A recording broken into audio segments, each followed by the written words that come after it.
gembira dekat orang tapi dalam diri dia tak ada ria. Okey, so saya kata boleh.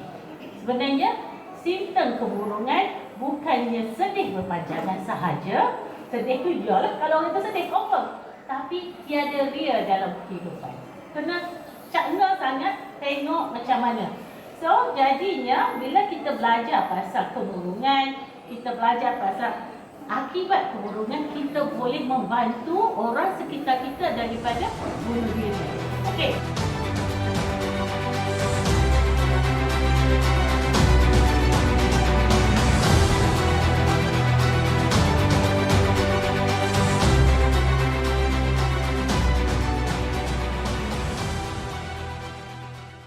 Jadi hari ini kita nak tengok apa itu kemurungan.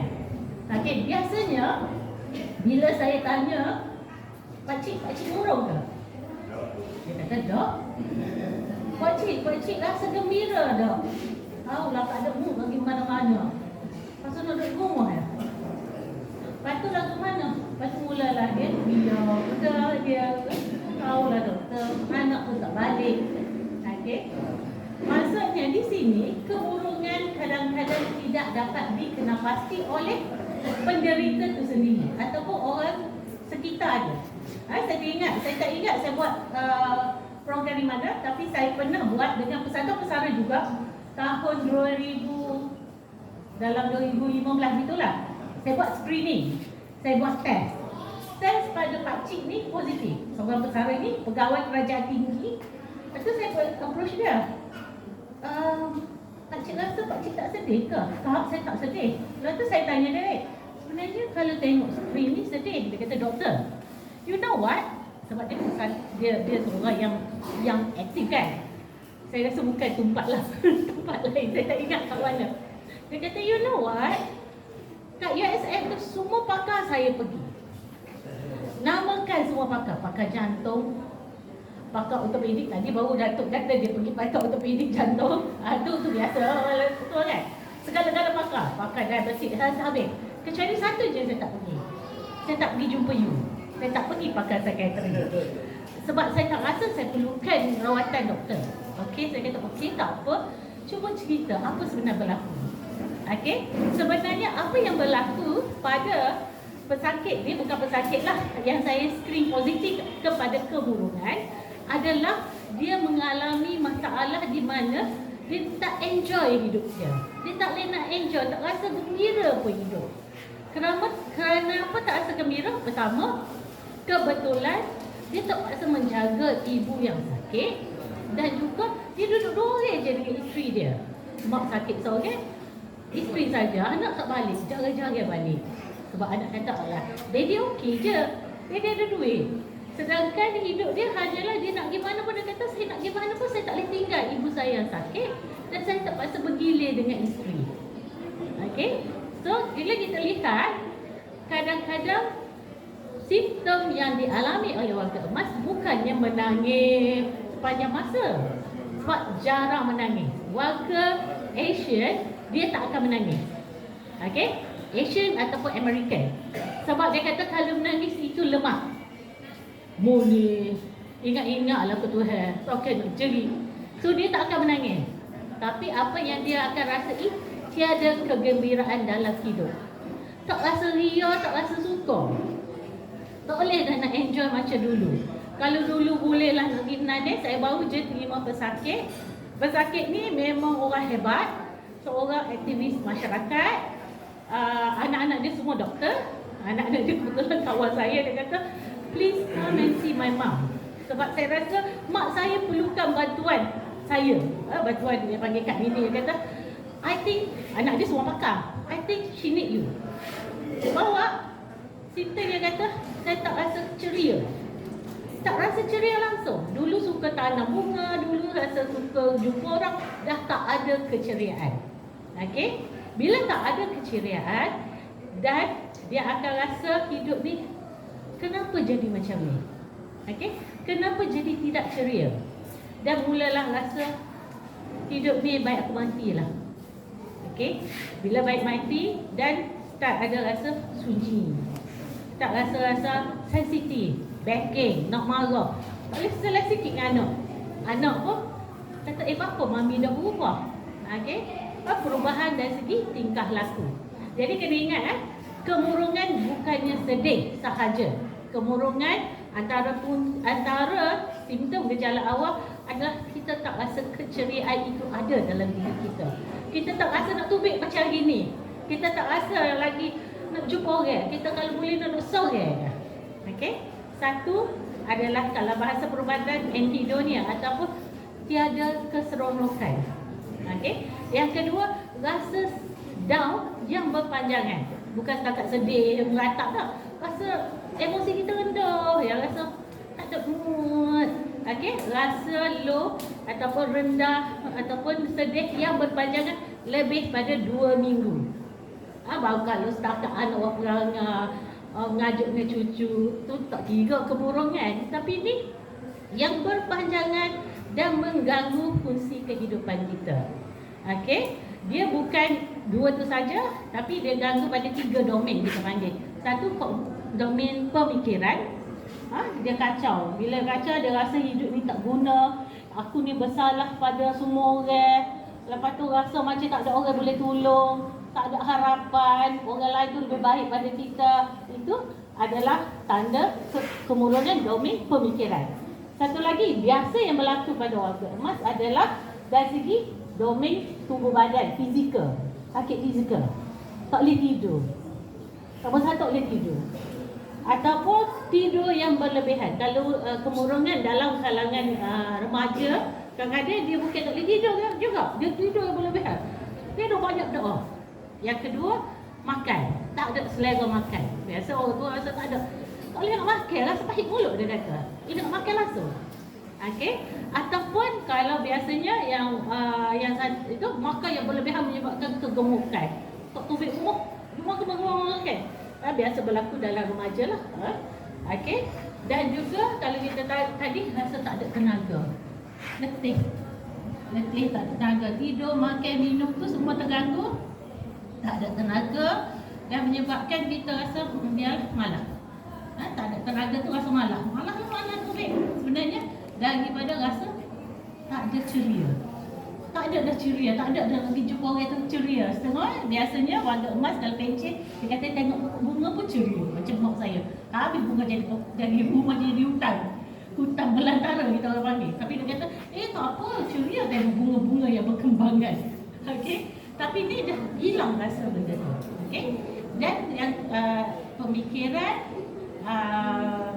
kita panggil hilang tumpuan.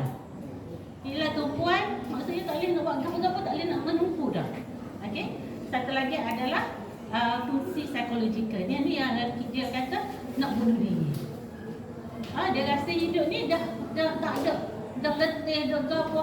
Dia rasa diri dia menyusahkan hidup apa semua dan dia mula mari perasaan baik aku mati.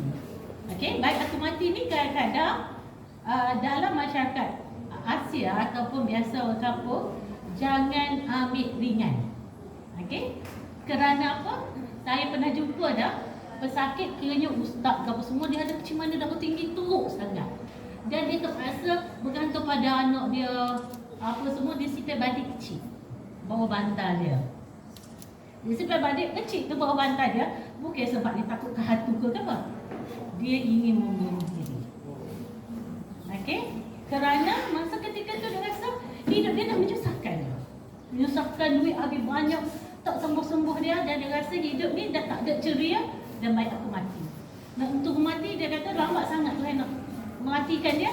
Dia rasa ingin bunuh diri. Okey? Jadi kecerobohan bunuh diri sangat-sangat perlu dicegah. Okay, saya baru cakap tadi dengan Haji Zahari, saya kata nak tak kalau saya nak buat satu latihan untuk warga emas untuk jadi first aider. Maksud first aider ni kan apa? Kalau kita kenal pasti orang sekitar kita ada sedih murung, kita boleh bantu peringkat awal. Bila kita bantu peringkat awal, kita boleh cegah bunuh diri. Okey? Bunuh diri ni bukan sahaja nak bunuh diri. Kadang-kadang ketika kita terlalu sedih, ada suara-suara. Kita kata kadang-kadang setan pemanggil tenggel. Bila kita punya emosi tengah down. Okey, suara-suara gaib yang kata semua bunuh diri. Baru semalam, baru hari Khamis. Hari Khamis patut saya tak ada klinik. Tapi ni mak doktor ni. Doktor tu pagi telefon saya malam. Boleh tak kalau tengok mak dia jerit-jerit kata baik aku mati, nak ambil pisau bunuh diri. So saya kata tak apa, saya tak ada klinik pun tak apa. Nanti saya bawa petang tu saya tengok. Ada suara yang menyuruh. Kalau dia kata apa? Kalau mu tak bunuh diri, orang lain bunuhmu. Okey, suara-suara yang menghasut. Okey. Dia ada dua suara. Satu lagi suara yang gaib, ada halusinasi kita panggil. Atau lagi suara dalam hati. Bila kita terlalu murung, terlalu gelisah, kita akan mari benda tu, mari mikir. Dia kata dia cuba lawan. Sebabnya anak kata, kenapa semalam mak ketak. Mak dia kata, mak cuba lawan suara tu suruh bunuh. Ambil pisau lah fikir. Okey. Jadi kita kena ingat, kemurungan adalah kalau kita kira barah dalam dia boleh mengacau pemikiran, boleh mengganggu fungsi tubuh badan dan menyebabkan orang itu rasa sangat tertekan. Okey. Ada satu student saya, dia kata, doktor, can it be laughing depression? Laughing depression macam mana? Dia kata, dia boleh gembira depan orang tapi dalam diri dia tak ada ria. Okey. So saya kata boleh. Sebenarnya simptom kemurungan bukannya sedih berpanjangan sahaja. Sedih tu ialah kalau orang tu sedih, confirm. Tapi tiada ria dalam kehidupan. Kena cakna sangat tengok macam mana. So jadinya bila kita belajar pasal kemurungan, kita belajar pasal akibat kemurungan, kita boleh membantu orang sekitar kita daripada bunuh diri.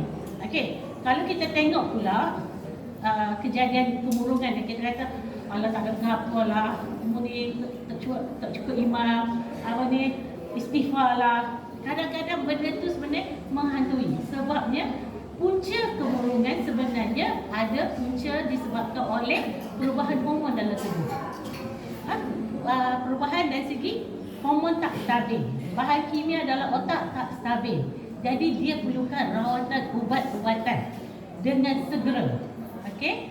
Kenapa kita murung? Kenapa kita dapat rasa nak bunuh diri? Kerana perubahan dalam tubuh badan kita. Bukan sebab iman saja. Okey? Bukan sebab kita bersalah dengan Allah, kita cukup ilmu ke apa, dah. Sebab perubahan dalam tubuh badan kita. Dan ini perlu sangat kita rawat, kita panggil kerat balik, kita pulihkan dengan ubat-ubatan untuk peringkat yang awal. Okey? Kadang-kadang kalau dia ada masalah, contohnya remaja, dia kadang-kadang dia ada masalah emosi sahaja. Dia taklah murung lagi. Dia mak ayah marah ke dia ngajuk. Dan kadang-kadang dia ngajuk tu menyebabkan kecederaan pada diri sendiri. Ngajuk yang berlebih-lebihan. Okey, yang tu mungkin boleh bagi intervensi awal, check dengan dia, apa semua. Ataupun kes-kes yang mana kes-kes tu maksudnya dia diberhentikan kerja ke, dia baru bercerai ke. Kadang-kadang tu kalau kita boleh bagi sokongan awal, dia tak mendarat kepada kemurungan yang teruk. Okey, tapi bila ada kemurungan yang teruk, itu perlu dirawat segera. Tak payah lagi bomo, bukan masa atu pun. Okey. Tapi kalau kemurungan yang teruk boleh menyebabkan gejala macam masuk atu. Okey, itu yang kita panggil gejala psikosis. Okey, jadi kemurungan ingat, boleh ingat kalau saya nak tanya. Dua simptom awal. Pertama, tiada rasa ria dalam kehidupan, tak ceria. Kedua, rasa sedih atau rasa rendah yang berpanjangan melebihi 2 minggu. Itu dua simptom utama kemurungan. Seterusnya adalah macam tak boleh tidur, tak berselera makan, okay? Tak ada tenaga, lepas tu rasa rendah diri yang teruk, rasa bersalah, rasa diri tidak boleh dibantu, masa depan tu gelap, okay? Dan seterusnya perasaan rasa ingin bunuh diri. Okey, siapa-siapa yang jadi pakar, nak jadi pakar psikiatri, tak tanya soalan pasal bunuh diri, fail exam. Sebab bunuh diri boleh dicegah, bunuh diri boleh dikenal pasti awal. Okey, jadi Kesan daripada kemurungan, pertama adalah bunuh diri. Yang kedua adalah hilang fungsi kehidupan. Tak boleh hijau. Saya ada seorang accountant tak boleh bekerja. Saya ada seorang engineer tak boleh bekerja sebab kemurungan. Okey, terutama masa COVID, selepas COVID. Saya kata sayang. Ini adalah kemurungan, ini boleh dirawat, kenapa tak datang awal? Kenapa sampai pecah hijau baru nak mari? Okey, sebabnya apa? Ingat kena masuk kartu. Orang buat dia berapa ratus. Alhamdulillah, untunglah tak berapa. Saya kata kat husband saya, kalau saya buat kedai berapa ni ramai yang mari ni, saya pun antidepresan kali tu. Saya tahu ada. Okey, sebabnya lambat menyebabkan hilang fungsi pekerjaan. Bila hilang fungsi pekerjaan, jadilah jatuh di tepi tangga. Pasal kan? Jadi kenapa dia tak boleh hilang fungsi tu? Sebab dia tak boleh nak tumpu pada perhatian. Terutama makin kerap berlaku selepas pandemik, ketika pandemik. Okay, ketika COVID-19 ni kita lepas pandemik. Tapi masa pandemik orang stres, orang depres sebab tak boleh nak gerak, ataupun bisnes tak boleh nak berjalan macam biasa. Dia stres macam tu. Tetapi saya bimbang selepas pandemik adalah orang kembali kepada realiti kehidupan, bahawa kehidupan tu lagi susah. Bila lagi susah, sebab itulah kita lihat kejadian nak bunuh diri makin meningkat. Dulu kita jarang dengar di Kelantan, di Pulau Pinang tu semua. Okey, kalau Pulau Pinang tu semua, di Kelantan tu jarang. Tapi sekarang kita dengar hampir di setiap jambatan ada orang yang terjun. Okey, tak usah lagi letak Yahya Betul tu saja, tapi segala letak orang nak terjun, pakak nak terjun belaka. Okey, kenapa berlaku begitu? Kerana mereka merasakan hidup ni tak guna dah. Penyelesaian baik aku mati. Dan yang paling teruk adalah nak mati bersama anak-anak. Ini yang ada kes yang dia tolak anak dulu, atau tolak diri dia. Anak tak mati, tapi anak cedera parah. Okey, jadi menyebabkan orang lain pula ni yang kita panggil suicide, satu homicide, membunuh. Kadang-kadang dia bunuh keluarga dia. Okey, itu bahayanya kemurungan. Okey, jadi hari ini bila kita kata kita nak belajar pasal kemurungan, ingat dua benda tadi dan ingat simptom-simptom yang lain. Kadang-kadang dulu-dulu masa saya mulakan klinik waktu rumah saya dekat USM tahun 2006 dulu, biasanya dia tak biasa komalah tak mengaku kita murung, tapi dia kata doktor saya tak boleh tidur.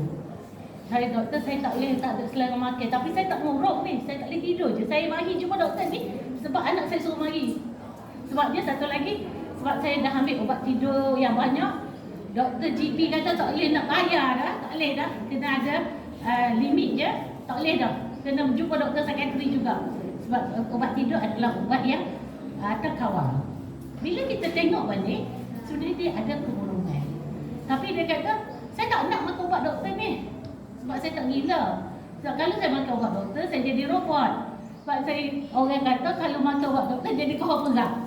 Okay. Sebenarnya itu salah faham. Ubat yang jadi robot tu ubat ke lain. Tu ubat kalau kita ada dengan suara bisikan-bisikan yang menyebabkan kita hilang akal. Obat yang kita bagi, obat anti kemurungan untuk pulihkan balik bahan kimia dalam tubuh kita, pulihkan balik hormon dalam tubuh kita. Dan dia tak perlu makan berpanjangan. Dia hanya ada jangka masa tertentu, tapi dengan pantauan doktor. Paling lama pun setahun, lepas tu kita pantau. Saya ada pesakit yang datang rawat, lepas tu pulih, kita off medication.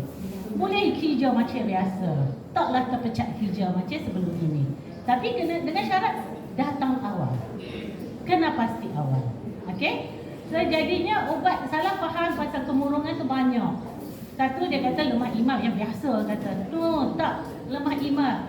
Iman kuat. Saya ada ustazah yang membunuh diri. Yang ni saya sedih sangat. Ustazah tu bunuh diri. Kenapa ustazah bunuh diri tu? Sebabnya dia ada kemurungan.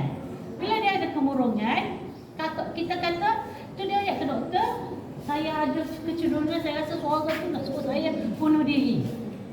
Kita semua masuk ward. Kakak family dia kata jangan masuk ward. Nanti kan stigma jadi macam orang gila. Sebab kita tahu bila ada suara, suara tu akan mempengaruhi tingkah laku dan menyebabkan orang tu mengikut suara tu. Sebab tu kita nak masuk work, sebab kita nak kawal. Jadi apa berlaku? Kakak dia kata, tak apa doktor, saya jamin saya jaga dia kat rumah. Dia pun sign surat. Sebab kita kena sign surat sebab melanggar daripada arahan doktor. Dia sign surat. Apa yang dia buat? Dia bawa adik dia ni bercuti di tepi pantai di resort. Dia buat dia cuti di tepi pantai, dia kata untuk suruh adik dia ceria. Apa yang berlaku? Pagi tu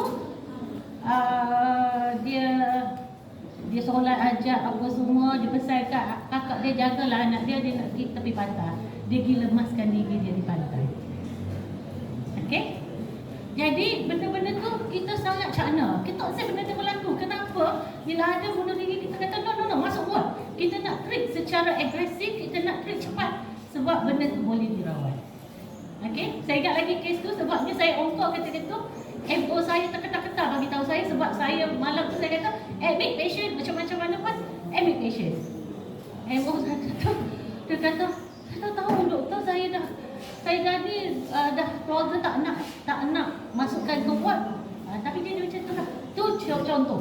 Bukan sahaja lemah iman, dia memang tahu tapi suara tu mengganggu dia. Okey? Suara mengganggu dan perasaan tu mengganggu dan menyebabkan berlakunya macam ni. Okey, itu bukan satu-satu lagi lah, banyak lagi. Tapi bila kita kata ni kematian disebab bunuh diri, keluarga marah pula. Sebab masyarakat kata, nanti kakak saya seorang yang beriman, seorang yang kuat agama, kenapa nak kena bunuh diri? Bunuh diri ni nanti orang kata kafir. Sebenarnya bukan begitu. Bukan sahaja-sahaja untuk bunuh diri. Tapi disebabkan oleh ketika kemurungan yang teruk, dia jadi tidak waras. Bila tidak waras, dia jadi gila. Hukum gila ke apa? Tak berasa kan? Kan? Kalau dia berlakunya tindakan yang tidak waras. Saya kata, cumanya ketika itu kita tak tahu dia waras ke tidak. Sebab tak ada orang duduk dekat dia. Sebab itu, kemurungan tolonglah bawa, kena pasti cegah daripada awal. Itu ya. Jadi kita kata, kalau kita tengok statistik ni, kalau dulu sebelum berlaku pandemik, kira kata dalam 10% sahaja orang murung. Maksudnya tak ramai. Tetapi selepas pandemik 30%. 20 hingga 30%. Kemurungan anxiety itu tinggi, makin meningkat. Okey, bila makin meningkat tu yang kita jumpa ramai sangat orang nak terkejut tu. Okey, ketika kita bercakap ni, satu kejadian bunuh diri berlaku dalam satu saat di dunia. Di Malaysia 5 dari sehari selepas COVID. Okey, cumanya tidak dilaporkan. Kita ada banyak kejadian. Terbaru kita ada kejadian budak. Budak yang pandai dia bacok gantung diri. So jadi ataupun kadang-kadang kita dapat kejadian kata ini patient kenapa dia gantung diri. Okey, ataupun kadang-kadang hilang jumpa-jumpa gantung di pokok. Jadi semua masyarakat kita ni sakit. Bila masyarakat kita sakit, semua orang kena bantu. Kalau kajian sebelum ni, 1 daripada 3 rakyat Malaysia mengalami gangguan kesihatan mental. 1 daripada 3. Duduk sini, lama. Kali 30 orang, 10 orang tak? Jadi 1 dari 3 mengalami gangguan kesihatan mental. Kalaulah anak-anak remaja yang berumur 19 tahun ke bawah ataupun 23 tahun ke bawah, 2 dalam 5 mengalami anxiety. 1 dalam 5 mengalami kemurungan. Okey, jadi tu anak-anak kita. Tu orang tua tak tahu lagi macam mana. Lagi orang yang dewasa bekerja lagi lagi. Jadi dengan itu saya rasa saya nak menyuruh anggota pesara sama-sama bersama saya mencegah satu bunuh diri. Sama-sama kita cuba bantu anak-anak kita yang kalau ada masalah kemurungan. Bantu macam mana? Pertama, cakna tanya khabar. Pun nampak lain. Tolong bagi tahu, tolong share. Kadang-kadang dia tak nak bagi tahu dengan ibu bapa. Sebab ibu bapa dia kata juga. Allah ambil asmaya ajak lah. Kadang-kadang ibu bapa ataupun cikgu, tapi sekarang ni kita dah buat latihan kepada ibu bapa, latihan kepada guru. Dan ni saya offer, saya kata saya nak latihan pada warga emas yang pecin pesara boleh bantu sama-sama. Okey? Sama-sama bantu. Macam mana? Dia punya apa ni kita bayar secret bantuan adalah mendengar. Dengar apa dia nak bayar. Dengar dulu. Tak payah bagi ceramah, tak payah bagi kaunseling. Sebab dia kadang-kadang tahu nak buat apa tapi tak ada orang nak memahami dia. Dengar. Bila dengar, lepas tu tengok. Mula kita tengok, bapak muda kenapa air? Panggil dia. Cucu dengar ada masalah ke apa? Cerita lah. Okey? Lepas tu, kita nampak, ni murah kan macam doktor asli ni wayak. Marilah kita jumpa doktor. Bawa kita jumpa doktor. Tak perlu jumpa pakai sekretari lagi. Boleh jumpa di mana-mana doktor di premis kesihatan. Okey? Saya nampak ni murung. Dan saya rasa boleh tak doktor check? Lepas tu doktor kata, ni memang murung ni. Saya, sebabnya kalau pemurung yang ringan, boleh dirawat di klinik kesihatan biasa yang ada doktor. Biasanya, kalau kat Kupat ni, pakar baru. Dia ada pakar perubatan keluarga. Dia boleh rawat kat sana. Tak perlu kepada saya. Sebab nanti kan kata, nanti aku pergi doktor gila pula. Okey? Tidak, tak semestinya. Dia boleh dirawat di peringkat awal oleh mana-mana doktor. Cuma doktor tu kena ada ilmu lah. Biasanya kita arahkan kepada klinik kesihatan terdekat. Biasa klinik kesihatan kita dah juga buat latihan untuk dia kena pasti dan rawat di peringkat awal. Jadi tak payah risau. Okey? Jadi satu cara kita lihat, kita tengok sekeliling ada dah jiran tetangga kita yang alami masalah, jadi collect cash. Lepas tu kita dengar masalah dia. Tak payah kecek banyak. Sebab biasanya orang-orang tak suka kecek banyak. Kenapa budak-budak tak pergi ke kaunselor? Sebab kaunselor suka bebek. Dia kata, doktor, kaunselor mungkin bantu saya pun. Dia tak bagi ceramah. Dia ingat dia boleh motivasi saya. Tapi budak ni dia tak suka dengar. Cuma kita kena dengar dia. Bila kita dengar dia, masa tu kita kata, macam mana nak buat? Apa rasa nak buat? Bila nak buat macam mana? Okey, kalau ni okey. Apa kata kalau saya kata kita jumpa doktor pakar, dia doktor pakar tengok. Jadi kita tarik dia bawa ke jumpa pakar. Pertama kita perlu dapatkan kepercayaan, trust. Bila dia trust kita, barulah dia nak kecek. Bila nak kecek, barulah dia terbuka untuk dia mendapatkan rawatan. Okey? Boleh gitu dah. Nanti kalau untuk detail latihan kemahiran ni kita boleh bagi. Nanti saya akan discuss further dengan Haji Zahari macam mana kita nak buat. Tapi kita dalam proses, kalau boleh nak semua anggota masyarakat kita ni tahu cara nak membantu. Kita panggil psychological first aid. Kalau lah nak rawat orang yang mati lemah, kita panggil first aid tau. Bantuan kecemasan awal. Hak ni kita panggil psychological first aid. Bantuan awal psikologi. Mudah, semua yang boleh buat. Semuanya kena ada ilmu. Okey, kita bukan sahaja boleh bantu diri kita, kita bantu orang sekitar kita, anak-anak kita, dan kalau boleh kita elakkan kejadian bunuh diri yang semakin berleluasa dalam masyarakat kita. Bukan sebab dia tak ada iman, bukan sebab dia gabur, sebenarnya dia tak tahu nak buat gana. Dan menyebabkan dia tidak waras. Okey? Saya rasa itu sahaja daripada saya.